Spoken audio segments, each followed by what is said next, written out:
Assalamualaikum everyone, welcome to my channel A to Z Learn and Earn with KK.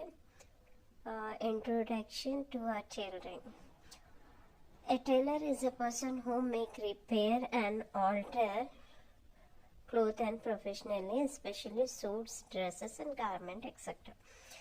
अब हमें tailoring सीखने से पहले हमें कुछ चीज़ों की नॉलेज रखनी ज़रूरी है, जैसे कि मशीन है या टूल्स है कि क्या क्या यूज़ होता है, मेज़रमेंट स्केल है, टेप है वगैरह, उसके डिटेल्स देते हुए फिर थोड़ा सा ये इंट्रोडक्शन देने के बाद मैं मशीन के पार्ट्स भी बताऊंगी इस वीडियो में। आगे इंशाल्लाह step by step practical theory cutting each and everything आपसे शेयर करना चाहूँगी। फर्स्ट है कि फ्रेंच कप है, जिससे कि हमें बगल के शेप वगैरह देने में बहुत हेल्पफुल होती है इसके। एंड पेंसिल, शार्पनर,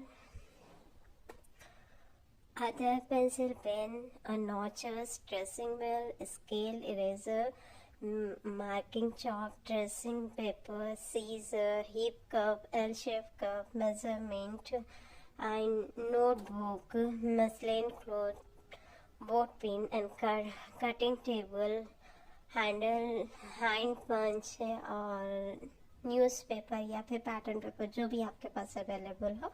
एक आयरन मशीन की ज़रूरत पड़ती है। नेक्स्ट क्या है बोले तो किट ऑफ स्विंग मशीन के, जो भी किट यानी कि किट बॉक्स होते हैं उसमें अपन बॉबिन, नीडल, थ्रेड, सारी चीज़ें होनी ज़रूरी होती हैं इसमें। जैसे कि थ्रेड है, कभी कभी मशीन में ऑयल भी करना पड़ता है तो उसकी भी रिक्वायरमेंट होती है। मशीन नीडल की ज़रूरत पड़ सकती है। हैंड नीडल इसलिए कि हेमिंग करते वक्त काम में आती है, बॉबिन के एक्सेट्रा। अभी हम आ जाएंगे अभी मशीन के पार्ट्स पर। Basic part of swing machine and their functions. Basic part की इंफॉर्मेशन यानी कि उसके नाम वगैरह हमें मालूम होना चाहिए। तो ये है बॉबिन, वाइंडर। यहाँ पर इसमें बॉबिन रख के थोड़ा धागा लपट के रख के फिर ये पैडल से फिराएंगे तो धागा भर जाएगा बॉबिन। फिर नेक्स्ट है ये थ्रेड। थ्रेड में पॉइंट नंबर्स होते हैं, पहले यहाँ पे डालना पड़ता है, फिर इसमें, इससे फिर ये कट में से निकलते हुए फिर यहाँ एक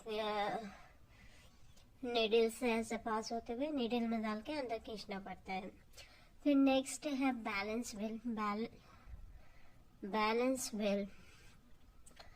बैलेंस व्हील में बैलेंस करना पड़ता है कि मशीन को ऊपर नीचे करेंगे तो सुई अंदर जाएगी, बेल को फिराएंगे नीचे तो अंदर जाएगी, ऊपर करें तो सुई ऊपर आएगी, तो सुई में धागा डालने में आसानी होती।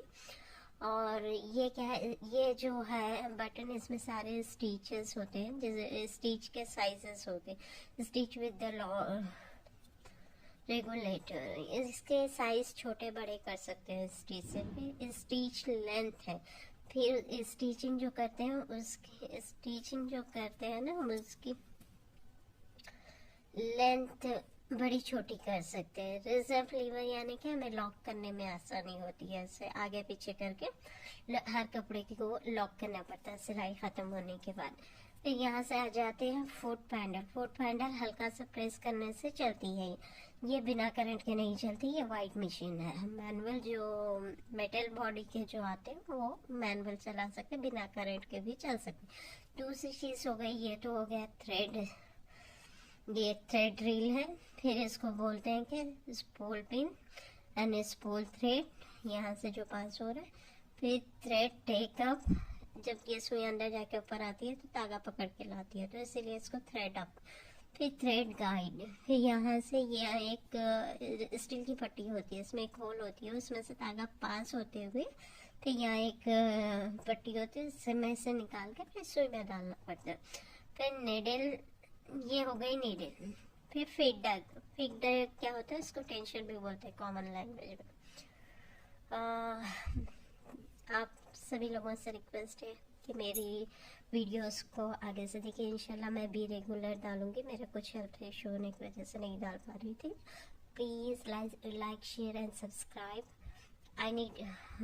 हमें आपके सपोर्ट की ज़रूरत है।